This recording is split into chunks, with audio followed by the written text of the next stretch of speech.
দীর্ঘ প্রতীক্ষার অবসান ঘটল ভাঙড়বাসীর। কাঠের গড়া সেতু বদলে হতে চলেছে কংক্রিটের সেতু। ভাঙড়বাসীর জন্য একটি সুখবর এবং ভাঙড়বাসীর বিভিন্ন সময়ের একটি দাবি ছিল যে ভাঙড় থানার সামনে যে কাঠের ব্রিজ, সেই কাঠের ব্রিজটা কিন্তু কমপ্লিট ব্রিজ করতে হবে। তাই ইতিমধ্যেই টেন্ডার পাশ হয়েছে, হতেই কিন্তু রাজনৈতিক তুঙ্গে ভাঙড়ে ছড়িয়েছে। একদিকে নওশাদ সিদ্দিকীর অনুগামীরা তারা দাবি করছেন যে এই ব্রিজ বিধায়ক নওশাদ সিদ্দিকী পাশ করেছেন, অপরদিকে কিন্তু দাবি করছেন তৃণমূল কংগ্রেসের নেতৃত্ব এবং তৃণমূল কংগ্রেসের যারা কর্মী আছেন তারা দাবি করছেন এই ব্রিজ সওগত মোল্লা নিজে পাশ করে নিয়ে এসেছেন। এর আসল ঘটনা কি এবং কিভাবে এই ব্রিজ কার দ্বারাই পাশ হয়েছে আমরা সরাসরি জানার চেষ্টা করব। ভাঙড় 1 নম্বর ও 2 নম্বর ব্লকের অন্যতম সংযোগস্থল ভাঙড় কাঠের ব্রিজ সরু ও দুর্বল থাকায় বহু বছর সমস্যা ভোগ করতে হয়েছে ভাঙড়বাসীর। সোশ্যাল মিডিয়ায় বিভিন্নবার এর প্রতিবাদ ও দাবি জানালেও সুরাহা মেলেনি ভাঙড়বাসীর। আর অবশেষে আগামীকাল সেই কাঠের ব্রিজ বদলে কংক্রিটের ব্রিজ নির্মাণ হতে চলেছে। নিঃসন্দেহে খুব ভালো জিনিস, আপনাকে আমরা ধন্যবাদ জানাই। দিদি আমরা খুব খুশি, সরকার সাহেব এই ব্রিজটা করে দিয়েছে, এতে আমরা খুশি। আমরা ভাঙড়বাসী, আমরা দোকান থেকে দিতে আমরা অনেক খুশি। তো অনেক হাজার হাজার লোক যাতায়াত করে, আমরা সবার খুশি আছে। আমরা তেমনটাই বলেন যুব তৃণমূল নেতা অর্থাৎ ভাঙড় 1 নম্বর বাজার কমিটির সম্পাদক সাবিরুল ইসলাম।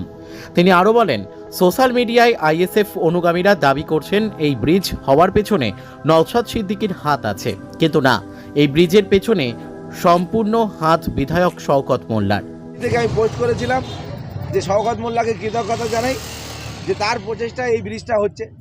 কিন্তু কালকে রাত্রিবেলা আমার এই পোস্টের পরে দেখছি কিছু আইএসএফের চালাচামুন্ডারা তারা লিখছে যে নওশাদ সিদ্দিকী নাকি এই ব্রিজের কাজ করছে বা চেষ্টা করছে।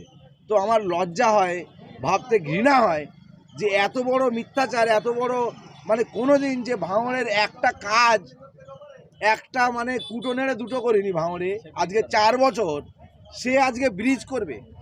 যে আজকে একটা লাইট দিতে পারে না, যে একটা ড্রেন করতে পারে না, রাস্তা করতে পারে না, একটা মানুষের বিপদে মানুষের পাশে দাঁড়াতে পারে না, যে নওশাদ সিদ্দিকী শুধু বিভাজন করে ভোট নিয়ে ভাঙড় থেকে জিতে গিয়ে বড় বড় কথা বলে আর বিজেপির দেওয়া, কেন্দ্র সরকারের দেওয়া সিকিউরিটি গার্ড নিয়ে ঘুরে বেড়ায়, সে কি না ভাঙড়ের উন্নয়ন করবে?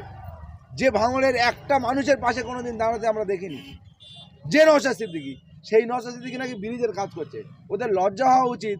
আর নওশাদ সিদ্দিকীর ইমিডিয়েট আইএসএফ ছেড়ে এবং বিধায়ক পদ থেকে ইস্তফা দিয়ে ওর ফুরফুরা শরীফের ঘরের মধ্যে বসে থাকা উচিত।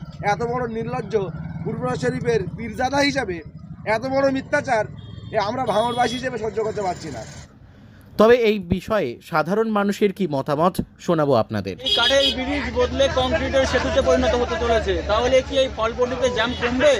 অবশ্যই জ্যাম কমবে। ব্রিজ এতদিন ছিল না, জ্যাম হচ্ছিল, স্কুল ছাত্রছাত্রীদের অসুবিধা হচ্ছিল। ব্রিজ হয়ে গেলে এটা হবে না, সব দিক থেকে সুবিধা হবে, পাবলিকের সুবিধা হবে। দেখুন, বরাবর সেই ভাঙড় ভাঙাগড়া নিয়ে ভাঙড়, আর এই ভাঙড়ে দীর্ঘদিনের 2 বাজার, একটা হচ্ছে একদিকে ভাঙড় বিজয়গঞ্জ, একদিকে প্রাণগঞ্জ। প্রাণগঞ্জ মানে হচ্ছে ভাঙড় মূল বাজার, আর বিজয়গঞ্জ ভাঙড় হচ্ছে ভাঙড় 2 নম্বর ব্লক বাজার। এই 2 বাজারের সংযোগস্থল একেবারে সরু কাঠের সাঁকো দীর্ঘদিন ছিল। তো আমরা বিভিন্ন জায়গায় বিভিন্ন নেতৃত্ব পর্যায়ক্রমে যখন নেতৃত্ব এখানে আসে, যখন নেতা মন্ত্রী হয়, ভাঙড়বাসী হিসেবে বিভিন্নবার আমরা জানিয়েছিলাম এই ব্রিজের কংক্রিট ব্রিজ এবং এই ব্রিজ চওড়া করার জন্যে।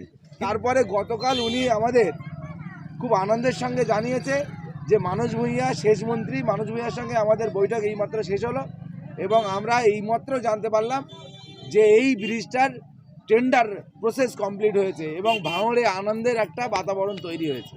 যে শওকত মোল্লা মহাশয় যা উন্নয়ন, যা ডেভেলপমেন্টের কাজ করছে, সব থেকে বড় উন্নয়ন যদি করতে হয় ভাঙড়ের বুকে, তাহলে এই ব্রিজ ভাঙড় 1 আর 2 সংযোগস্থল এই ভাঙড় কাঠের ব্রিজ।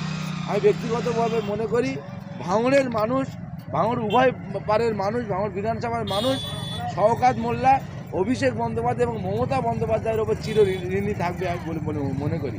কিন্তু